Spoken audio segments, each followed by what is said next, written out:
Plans are in the works to redraw the boundary between Nevada and Utah. The proposal means Nevada would expand by about 10,000 acres and would absorb the town of Wendover, Utah, which feels it's sort of been abandoned by its home state. George Knapp is here to tell us what this could mean to the people and to important historical resources there. George. Paul and Gary, this is literally a tale of two cities. For West Wendover, Nevada, it's the best of times. For Wendover, Utah, the worst. Changing the boundary line could benefit residents of both towns. It also holds huge implications for the old Wendover Airfield, which is where the Enola Gay and its crew trained before dropping the bomb on Japan. And as we learned, it's where secret Nazi weapons were tested after the war. I mean, this is where they trained to drop the big ones. Yes, exactly. This is it. Chris Melville used to run the airport at Wendover Field and is the town's unofficial historian concerning all that went on at the once thriving base. At one time during World War II, 20,000 men were stationed here. Heavy bomber groups trained on this range before heading to Europe, and Wendover was chosen as the training location for crews of the atomic bomb unit, the 509th, to prepare for the attacks on Japan. Well, the design of the device and then the dropping of the device and the maneuvers used to escape the blast, all of that was done here. In a corner of the flight tower is a small museum and monument to the crews who flew the atomic bomb missions. A model mock-up shows what the base looked like. Photos recall the old days, and plans for an Enola Gay museum sit gathering dust. Outside, the hangar that housed the Enola Gay is rusting and crumbling. The barracks are in even worse shape. Other buildings have all but disappeared. Remnants of other secret programs conducted here are even harder to spot. Nazi super weapons seized after the war were brought to Wendover to be evaluated and tested. A young physicist, Harry Fechter, was among those allowed to figure out how the German weapons worked. This work was kept secret even from those at the airbase. Yes, we're separate from the Air Force, but we had many friends among the boys, and they assisted us by flying over us at 600 miles an hour and trying to see if we were awake.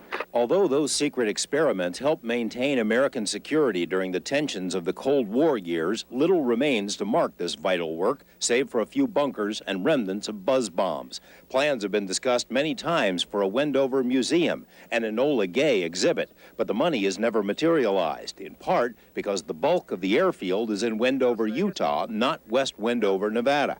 If things can be done like the hangar, where it can be fixed and turned into an actual museum, we would have a lot of visitors. For the hit movie Independence Day, Wendover Field was invaded by aliens. That kind of influx of outside money is rare here. The line separating Wendover, Utah and West Wendover, Nevada is more distinct than it looks. The Nevada side, with its casinos and low taxes, is growing like tumbleweeds, with new homes and schools. The Utah side is stagnant, home to pawn shops, small motels, and neighborhoods that have seen better days.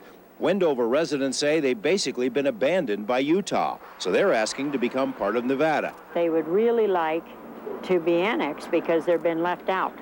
They don't really have a lot of care from the Tooele County, so they would really like to be annexed so that they can have good schools. What it ends up boiling down to is money. On the Nevada side, the mayor and others support the plan as long as they don't get stuck with millions in debts. West Wendover, for all its growth, is landlocked by the BLM and Air Force. It could use the airfield to attract new businesses, and that could support a museum to mark what happened here. The development's going to come as soon as the land's available. I mean, we've got people on a waiting list that they want to look at our area to start businesses, but we just haven't had any land available. West Wendover is willing to go all out to make something happen.